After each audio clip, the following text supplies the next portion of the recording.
All right, in this lecture, we're going to talk about multiple murder, and we're going to define this and just talk a little bit about the characteristics of it. So until about 3 decades ago, all multiple murders were considered mass killings. But today, when we talk about mass murder, spree murder, and serial murders, we're talking about 3 different things. Prior to this, the word spree and serial were used sort of as descriptives, as in the person went on a killing spree. In the 1980s, though, the FBI started studying repeat killers, and they established this trichotomy of multiple murders. So our concern is going to be mass killings, but spree or serial killings are repeat offenders, with a serial killing have a cooling off period and a spree killing occurring in quick succession. Mass murders, however, are 4 or more homicides in a single episode, so that's either within a 24-hour period to family annihilations. Today we sort of contest these definitions, and different people use different definitions. So it's really important when you're reading research, or if you're reading something in the media, to know what definition they're using, because it definitely skews the numbers. It is very important, though, in order for us to understand these crimes, that we're using, a consistent definition. So for our purposes, we're going to talk about a mass murder as being 4 or more homicides. Okay, so here we've got sort of this classification based on the number of victims and the number of events and whether or not there's a cooling off period. So a mass shooting is sometimes it is going to be a mass murder, but that is specifically accomplished by firearms. So that's 4 or more victims fatally shot. Okay, some people will, and sometimes the media will use things where people are shot at or people are shot but not killed. So it's really important to make sure when you're reading that you're paying attention to what definition they're using, because I can make the problem seem worse by using a different definition. So about half of incidents don't include any murders when we start using a more inclusive definition. And that's the definition really adopted by many media outlets, is that they do include incidents in which someone is injured but not fatally shot.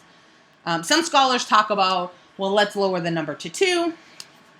And in 2013, Congress changed their definition to 3.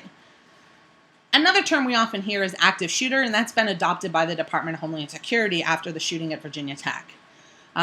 This refers to an active event. An individual is actively engaged in killing or attempting to kill people in a populated area. Okay? If it happens in a private area, it's not an active shooting event. It also implies the attacker wants to injure as many people as possible, mostly random citizens. So this is mainly a term for law enforcement because it lets us know that we're talking about something that's actively happening. There's about 11 of these per year as opposed to 30 mass murders per year. So again, it's really important when we're listening to the media report or we're reading something online or we're looking at research that we make sure we understand how people are defining their terms. The Gun Violence Archive finds 384 mass shootings in the U.S. in 2016, but only 29 of those are actually mass murders. So our preferred definition is that of the FBI. Okay? The reason for this is it's very difficult to actually do any meaningful research with things that fall short of that because the data quality is not as good. So what about typologies and mass murders? Dietz develops a typology, but he only talks about it in 1 paragraph and in a larger article about homicide. He doesn't really give us any criteria for them, and he only explores it briefly. But he talks about family annihilators, pseudo-commanders, and set-and-run killers. So family annihilators are usually a suicidal father or intimate partner who targets his spouse and children, and then often commits suicide himself. Pseudo-commando is a military enthusiast. They strategically plan their attack, and they often commit suicide by cop. And then a set-and-run killer usually uses something other than a shooting, right? So bombs, poison, arson. They want to basically set up their destruction and then leave so that they can watch it and avoid apprehension. Now, Holmes and Holmes are going to expand upon this, and they're going to expand upon it twice. So they're going to add 2 more. They're going to add disciple killer, and this is a follower who obeys orders to murder and acts to satisfy a leader and gain psychological acceptance. A disgruntled employee is a mentally ill, vengeful worker who seeks revenge for a perceived wrong. Then Holmes and Holmes add 2 more types. Ideological mass killers who kill for a religious cause or cult, and psychotic killers And these are people who are specifically defined by their mental health issues. But the same criticisms remain. Many of these cases still cannot be classified, and there's a very unclear distinction between the traits that are used to classify cases. Mullen says that we can argue, or Mullen argues that we could classify these types of killings by victim-offender relationship. So it could be victim-specific, where particular individuals are targeted. It could be an instrumental killing, so the victims are part of a broad group of interest, so like a terrorist attack, and a massacre where victims are killed indiscriminately.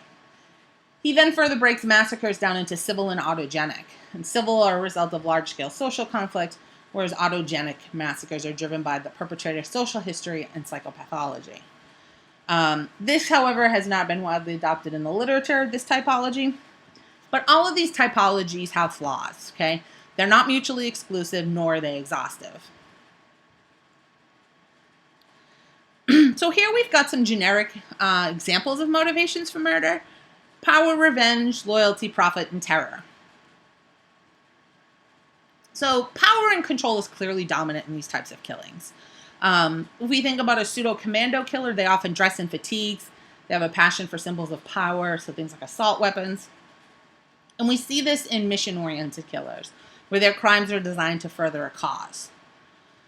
Most self-proclaimed reformers are also motivated by thrill-seeking and power, but then they try to rationalize their behavior. Whereas a true visionary killer, which is rare, generally believes in his mission. He hears the voice of the devil or of God, and he tends to be driven by delusions. Those killings are impulsive and frenzied. And so they often don't amass a large victim count because the person is incapable of it because of the mental illness. In terms of revenge, we see a lot of killings that are motivated by revenge. A lot of times it's specific people that the person has in mind, and they might choose categories of people to represent them. So they might do what's called murder by proxy. So the victims are chosen because they identify with a primary target.